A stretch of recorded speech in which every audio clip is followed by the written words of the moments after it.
ऐसे ताव दे देते कि महाराज आप तो राम काज के लिए ही आपका जीवन हुआ है, आप तो सब कुछ कर सकते हो, और वही ताव में हनुमान जी चले जाते तो रावण के पूरी लंका का विध्वंस कर देते, सारे लंका का विनाश कर देते, रावण को मार डालते। लेकिन यहां पर कहते हैं कि भगवान यहां संकेत करना चाहते हैं कि किसी भी सभा में, किसी भी संस्था में, किसी भी समूह में अगर वृद्ध नहीं है, सयाना नहीं है, बूढ़ा नहीं है, तो वहां निश्चित ही कुछ न कुछ घटना हो सकती है।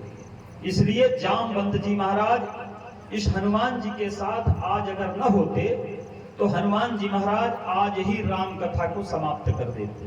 ये ध्यान रखिए। रावण ने ब्रह्मा जी से वरदान मांगा है कि बानर और मनुष्य को छोड़ करके किसी व्यक्ति के हाथों हम ना मारे। तो हनुमान जी कौन है? बोले बानर के रूप में है। अस्तु, हनुमान जी रामायण को समाप्त ही कर डालते। लेकिन जामवंत जी ने कहा कि आप ऐसा मत करिएगा, आप ऐसा मत करिए, आप समाज में देखिएगा जहां केवल युवा लोग रहते हैं, जहां समाज में युवा लोग रखते हैं वहां बिना मतलब में मारपीट हो जाती है। युवा जहां होते हैं, लेकिन सयाने जहां होते हैं वहां पर ऐसा नहीं होता।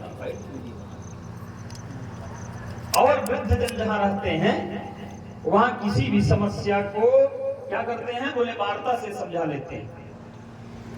क्योंकि तीन अवस्था होती है।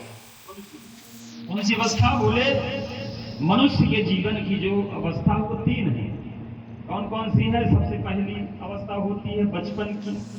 बचपन के बाद आता है जवानी, जवानी के बाद सीधे बुढ़ापा आ जाती है।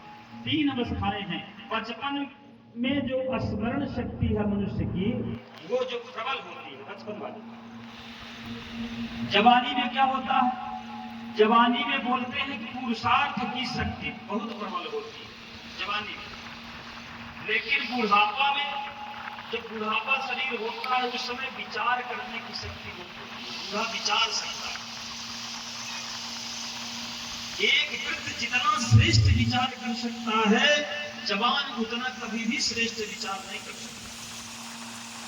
ये प्रसंग कहता है इसी कारण घर में, समाज में, समूह में एक वृद्ध का होना बहुत आवश्यक है। इसलिए हम वृद्ध जनों का सम्मान करें। वृद्ध जन जिस घर में नहीं होते वहां ठीक ठाक से गाड़ी चलने वाली नहीं है। जीवन में उनके अनुभव का लाभ आप लोग उठाइए इन वृद्ध जनों का। आजकल के बाद लोग कह देते हैं कि हटिया में पड़े रहिए, बस आपका कोई काम नहीं कि आप काफी तकिया गया है। आजकल के नए नए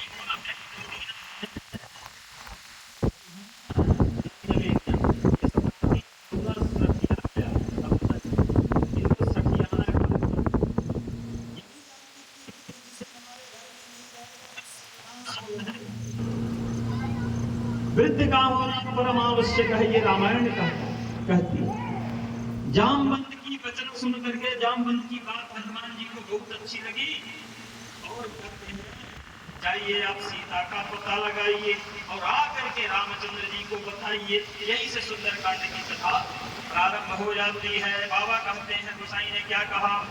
जामवंत के वचन सुहाए, सुनि हनुमंत हृदय अति भाए। तब लगी मोहि परखेउ तुम भाई, सही दुख कंद मूल फल खाई।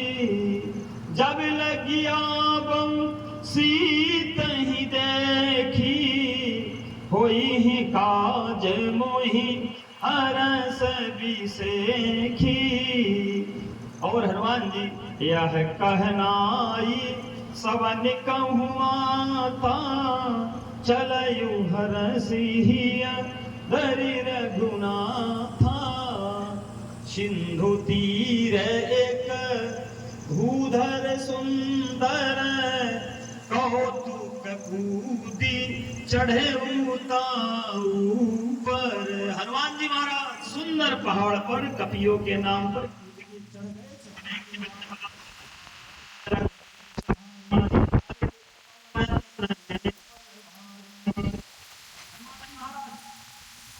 लगे थे जय श्री राम का नारा लगाने। आप लोग भी लगाइए ना हनुमान जी के साथ में, जय श्री राम।